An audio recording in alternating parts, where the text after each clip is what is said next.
aggressive breakup argument. Grab my shit. 4 months, our lease is over. Let's separate and go live somewhere else, pay our bills. We need to end. This has happened multiple times. I have a history of her making my belongings disappear when we're fighting, so my first instinct was to get my important shit and get that away from her and get myself out of here. Welcome back to our channel.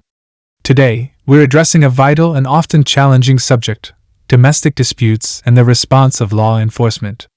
These situations can be complex, and it's crucial to approach them with a nuanced understanding.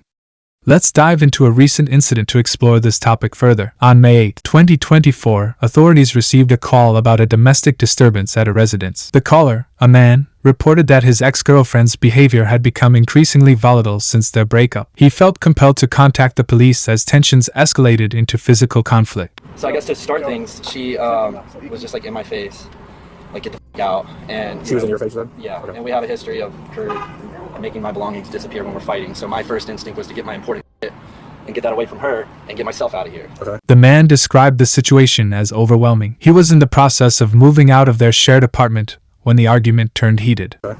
And so I'm just trying to pack my shit up, and in the course of that, she's walking in and out every 30 seconds. Gets in her car, so I thought she was leaving. I shut the doors and lock them because I don't want any surprises after that. And she comes running up here, slings the window open, dives in the window, shoves me, spits in my face, and then is just right back to like following me around. Upon arriving at the scene, officers noticed visible injuries on the woman, indicating a recent struggle. As they assessed the situation, she arrived, clearly distressed and defensive. I attacked him from this direction. What about all this blood and stuff over here? Him scratching me. He had me up against the washing machine. And where our washer and dryer is, it's a very, very tiny unit. There's bleach all over. You can see it. Nobody else is inside. The officers had to carefully manage the high-tension environment, ensuring they listened to both sides of the story without exacerbating the situation. The woman claimed that she was the real victim, alleging that her ex had physically restrained her during their confrontation. She expressed fear for her safety throughout the ordeal. In her narrative, she insisted that her actions were purely defensive. Aggressive breakup argument. Grab my shit. 4 months, our lease is over. Let's separate and go live somewhere else, pay our bills. We need to end. This has happened multiple times.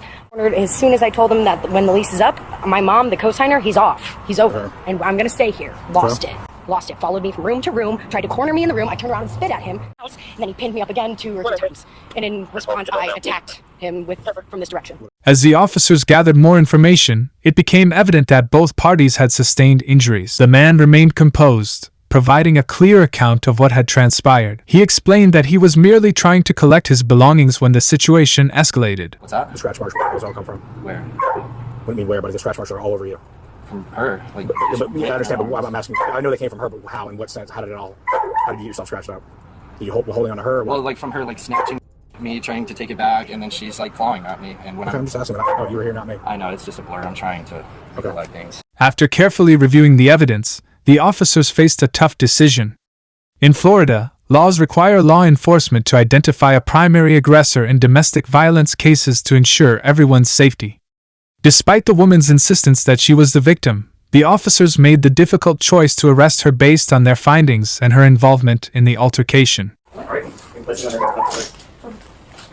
Defending myself? So listen, in the state of Florida, domestic violence laws are very specific when it comes to people living together and putting hands on each other. But he followed me to every room. Would you listen to me for a second? Okay, I'm going to explain this to you. Okay. We have to find a primary aggressor or somebody that furthers the fight or the incident. Okay? But if nobody was here, then who can dictate that? This incident highlights the intricate nature of domestic disputes. It's essential to remember that both individuals can be affected, and law enforcement must navigate these situations judiciously. If you or someone you know is facing domestic violence, seeking help is vital. One of you have to go, and based on the circumstances right now, you appear to be the primary aggressor. Okay, that doesn't mean you're getting convicted of battery. That doesn't mean you're going to go to jail forever. Okay, that simply means you are being arrested right now for misdemeanor battery. Thank you for joining us today. If you found this discussion helpful, please like, subscribe, and share your thoughts in the comments below. Let's continue this important conversation. Stay safe,